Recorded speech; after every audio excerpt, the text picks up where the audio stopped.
church leaders, when we're thinking about creating a discipleship strategy, it's important to first and foremost identify what discipleship is and what it isn't. Kind of makes sense, right? If we're going to create a strategy to make disciples, we got to first know what a disciple is and what it isn't. And so I want to share with you 3 thoughts that I think are important before we start the process of creating a strategy. And the first is this: discipleship is not a moment, it's a movement. As Christians, I grew up in the church my whole life, and if you're around Christians at all, we love moments, right? We love talking about them, and rightly so. We love hearing about the moment someone came to faith in Jesus, the moment they were baptized in water. We love moments at the altar, or maybe moments at a great event or a retreat. We love moments, and moments are great. Moments are important. They matter. But if we're not careful, we can confuse moments with a movement. And when we look at discipleship, in the biblical model of disciple making, what we find is Jesus is more interested in moving disciples into believing and trusting more in him and his mission than he was with moments. In fact, moments are awesome, but if we just simply check the boxes of Christian moments in people's life, we can forget what the heart of discipleship is all about.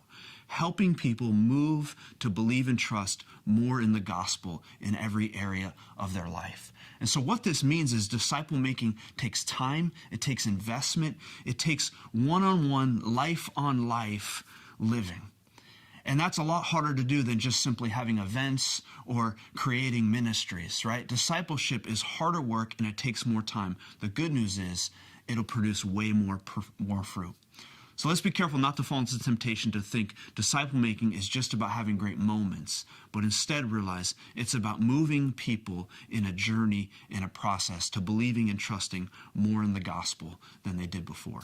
The second thing that's important to remember is discipleship is not about behaving, but about beholding. I remember in youth pastoring for years and years, I would have these kids that would be the best Christian kid in my youth group. They were the one kid who made me feel like I wasn't a complete failure. And maybe you know what I'm talking about, right? The kid who is raising his hand in worship and attending all of your events and seemingly excited every time they were there. And I would see these kids and they would come through our youth ministry and then would go to college and within a few months would seemingly lose their faith. And I remember being so frustrated until I started to realize that I had been spending all of my time trying to shape their behavior. I was trying to turn them into maybe a Christian clone version of what I thought a teenage Christian should look like and working on helping them behave better. But I spent very little time on what they were beholding, or another way to say it is what they were worshiping in their life. And as I began to realize that, what I started to realize is many of these students were worshiping approval, and they wanted the approval of their youth pastor, their peers, maybe their parents if they were Christian parents. And so how do you get approval in a youth group? By being a good Christian kid, right? By going to the events, raising your hands. But then when you go away to college, you don't get approval by being a good Christian kid. And so all of a sudden their behavior looked completely different. But in reality, their heart never changed. See, if we're not careful and we only focus on changing people's behavior, we'll never actually change their heart. And we know that the gospel tells us the root of all of our sin and all of our behavior is trusting and believing in things outside of Jesus. So what we have to know is the discipleship process is not just about molding people to look more like a Christian, but in fact molding their hearts to believe and trust and behold the beautiful work of Jesus. The more people behold Jesus, their behavior will always change.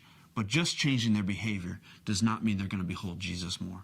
The last thing we have to keep in mind is discipleship is not assimilation, it's replication.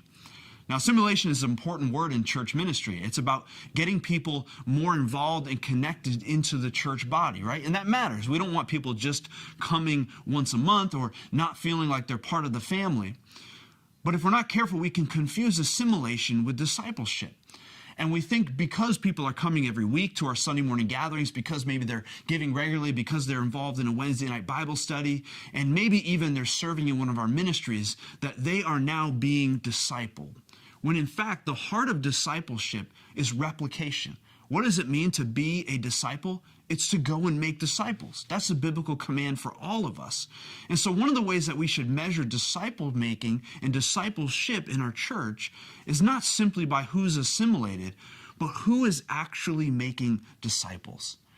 How many people in my church have intentional relationships with non-believers? How many people in my church could share the gospel comfortably? How many people in my church, if I asked right now, have intentionally created space in their life to go out and find people who are far from Jesus and begin to disciple them in the gospel?